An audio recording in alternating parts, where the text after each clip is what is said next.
Hi, and welcome back to Gavin's Sonex B. Well, I'm back on the engine project now because I've got a few bits and pieces turned up, and I can get on and get the engine buttoned up and hopefully attached to the front of the aircraft. So I've done a couple of little things. As you remember, I had trouble with the second set of push rods on the right hand side of the engine, and was waiting for a new set to arrive from Sonex. Well, they arrived a couple of weeks ago now, and I finally got round to actually cutting them to length and getting them fitted. And so I've measured each one individually rather than measuring one and then cutting the other three to the same length, and they came out all slightly different, between 281 and 283 millimeters long. So I've done that, and it looks a bit like this now. This is the right hand side of the engine, and we've got a full set of push rods in there. They're not adjusted up at the moment, they're just adjusted with no gap at the moment, just to check that there's plenty of adjustment available. And so they've got to come out, be greased, then reassembled, and then adjusted for the gap. The other thing I've done is I've inserted the bushes into the prop hub as well. That was quite difficult. You do it by basically putting a bolt through and jacking them into position, and 4 out of the 6 went in relatively okay. 2 of them were very, very, very tight, and were a bit of a struggle to get them in and flush, but they're all flush now, and I'm happy with that. And so the next thing to turn my attention to was attaching the accessory plate on the back. And to do that, I needed to attach the 2 magnetos first. They're just held on with 2 bolts, and on the inside there are 2 nuts. The problem I had with that was that I needed a 5.5 millimeter spanner, which I didn't possess, so I had to order, at vast expense, a 5.5 millimeter spanner to go on the inside to hold the nut still whilst I did up the outside. Prior to tightening them up, you have to set the gap between the magnet on the flywheel and the magneto coil, and to do that, Sonex supply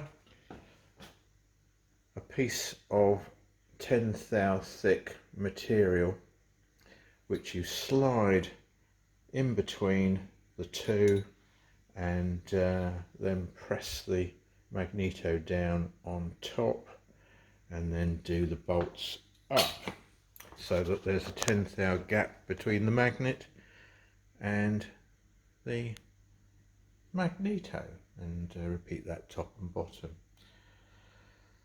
And so the next thing to do, which I haven't done yet, is to fit the trigger plate, and so I'm going to be doing that next. There's a hole, extra hole in the trigger plate, which lines up with an extra hole in the flywheel, to tell you which way round. It's got a little magnet embedded into it to operate the secondary ignition system. And then once that's in place, the alternator windings go inside here. You can see around the inside of the part of the flywheel there are lots of magnets. They're very, very strong magnets embedded in the side there, and the alternator windings look a bit like this. They fit onto a plate which has the secondary ignition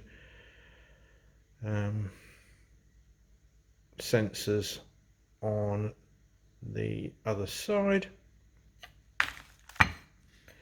They've got to be held on with these screws, and to do that we need to Loctite them in place, and they have to be put in or pre-primed. The screws have to be pre-primed with this activator, which helps the Loctite to go off when there's no air, anaerobic curing agent. And so I'm going to busy away and do those things, and I'll be back to you shortly as I get on with them, and we'll see how it goes. More later. So there's the trigger plate installed in situ and secured by 4 countersink bolts.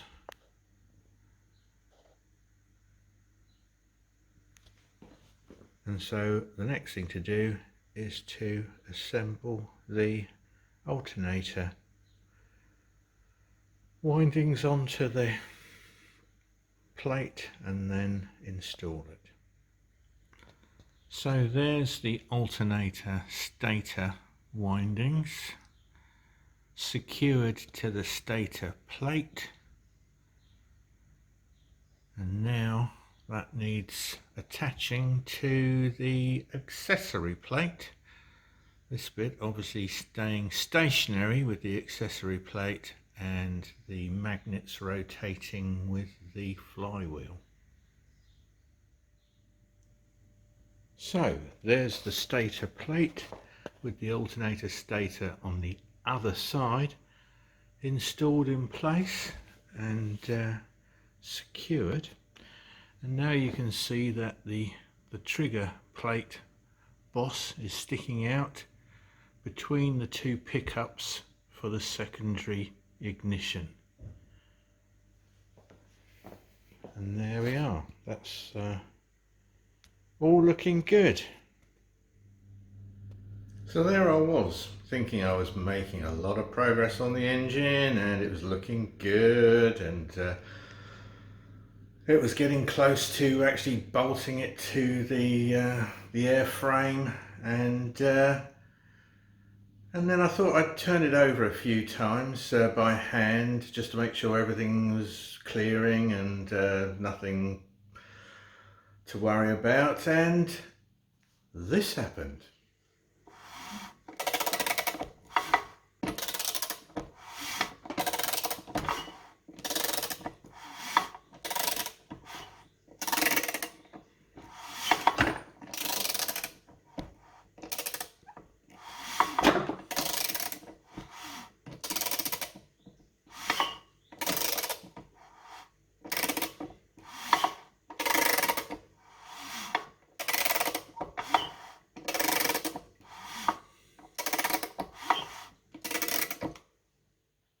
So what you've just been listening to and watching is me turning the engine over by hand using a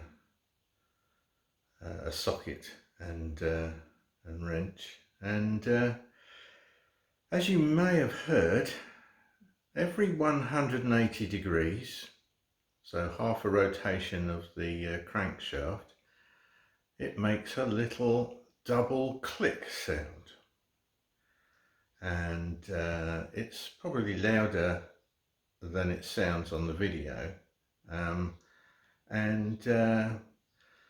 so I did a bit of investigation and marked up exactly where on the crankshaft it occurs, and it occurs about 60 degrees before top dead center on each piston. Makes no sense at all. So then I thought, what I'll do is, I don't remember it making this noise previous to the last few things that I put on. So I thought what I'd do is take off the accessory plate at the back and remove all that. I did that, and it was still making the exact same noise, so it was nothing to do with the alternator or the magnetos or the magnets or any of that stuff. I checked down the back of the flywheel, there's nothing touching between the flywheel and the actual housing. I took the oil pump out, which I thought, maybe it's the oil pump, because effectively, let me get this right, the crankshaft rotates at half the speed of the crankshaft. So the camshaft rotates at half the speed of the crankshaft, that's right. And I thought, well, maybe it's every revolution of the camshaft. So I thought the oil pump is driven off that. So I took the oil pump off, and it still made the same noise. And so I then thought, well, the last thing I've done is I've put the push rods in and put the rockers on. So I unscrewed those, and no noise. It went away. And then I'm thinking, well, how the hell does that work? So my initial thought was that maybe it's something colliding with the cam followers inside. That kind of made sense. And so I basically pushed the cam followers in manually using one of the push rods and rotated it, and I couldn't feel anything there. It was a bit difficult to do single-handedly, but it didn't seem to be making the same sort of noise or anything similar to the same sort of noise. And then it occurred to me that probably what is actually happening is the piston, or the pistons, are colliding with the valves. Oh dear. So, how could that happen? How could that have happened? Well, the simple answer is, if the camshaft is not synchronized correctly with the crankshaft, then the valves will open when they're not supposed to be open, or be open when they're not supposed to be open, and could possibly collide with the piston coming up. So that's where I'm at, and I'm desperately trying to think how that could have happened. There was something in the back of my mind that said when I was assembling the two halves of the crankcase together, that I remember one of the con rods was sticking out, because I did it with the engine on its side, obviously, and one of the con rods was sticking out under the engine, and as I was manipulating it, it lifted the crankshaft out of the bearings, only for a fraction, a second or two, whilst I then wrestled it into position and pushed it all back together.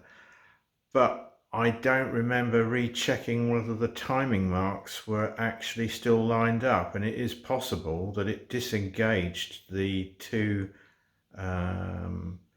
gears, and it's basically slipped one tooth out, maybe two, I mean, who knows.